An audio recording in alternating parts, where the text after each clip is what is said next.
Most of you on here are younger than me. And I don't say that in a condescending way. I say it because I've lived long enough to remember a different rhythm to life.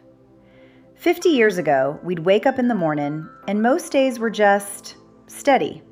Normal rain, blue skies, snow in January where it belonged, hot summers that were predictable.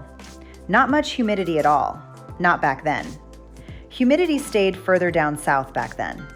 Humidity was rare, and it just slowly increased over the decades. Storms came back then, yes, but they didn't feel like something we had to brace for every single week. I remember when a cloud would roll over one side of the farm and rain on that pasture, and the other side would stay bone dry. That was just weather doing what weather does. Now we watch maps where systems stretch from the bottom of the country clear up north in one long sweep. You can't just drive out of it anymore. And that alone tells me something shifted. I remember summers when the days were almost boring, and that was a good thing. Blue skies for days at a time. Heat that settled in and stayed steady. We didn't sit checking radar before bed. We didn't have weather alerts lighten up our phones weekly either. We didn't fall asleep wondering if a siren would wake us at 2 a.m. The first tornado I ever heard of was April 3rd, 1974. Junction City, Kentucky. That tornado went down in history around home as the April 3rd tornado. Daddy had been driving back from Louisville, 2 hours each way. He worked construction, carrying mud and block up scaffolds on high-rises to bricklayers all day long. Hard work, honest work. But he didn't head out to the barn on April 3rd. He came in the house immediately. Mama was in the kitchen frying potatoes for supper. After working at the factory all day, my brother and I had been in school. Daddy pulled up, parked the truck, and came running in the house.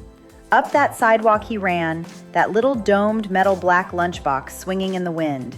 And when I say running, I mean urgency in his voice I had never heard before.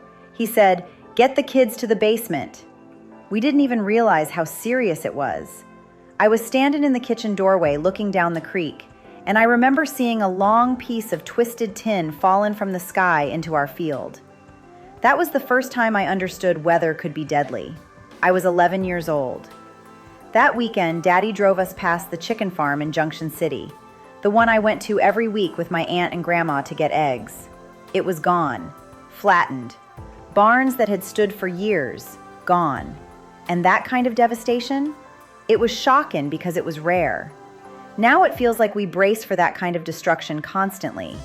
Every week, somewhere in this nation, somebody is losing everything they've built. And we've slowly adjusted to it. People down in North Carolina didn't get proper help, and many still unaccounted for, and lots are living in RVs and even tents. It's not normal. Today, we check the weather daily.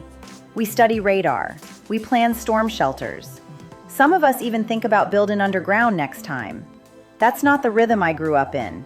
Something is different. Now, whether that difference is climate cycles, development patterns, environmental shifts, or just a natural progression of time, I'm not sitting here claiming to have every answer. But I do believe in paying attention. I do believe in asking questions. And I do believe in protecting our families without living in constant fear. Because fear shouldn't be our normal. The younger generations think this is just how it's always been, but it hasn't. I remember steadier skies. I remember quiet nights. I remember when the weather didn't feel like something we had to outsmart. It wasn't perfect, but it wasn't weekly dread either. So no, I don't panic. And I don't point fingers without proof. But I don't ignore patterns either.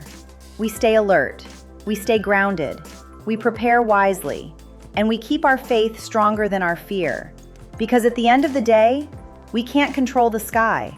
We can't even seem to agree that there is someone that does control the sky, and I'm not referring to our Creator. We are living in strange times, and we don't even realize what is going on under our noses. However, we can control how steady we stand underneath it all. Times are calling for a new awareness. I just think the only ones realizing the depth of change are the older ones, like me.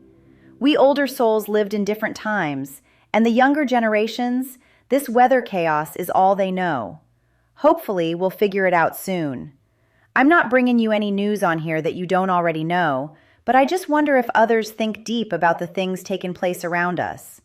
I'm just sharing some of my heart thoughts. Hugs to all of ya. Hannah Cedars, signing out.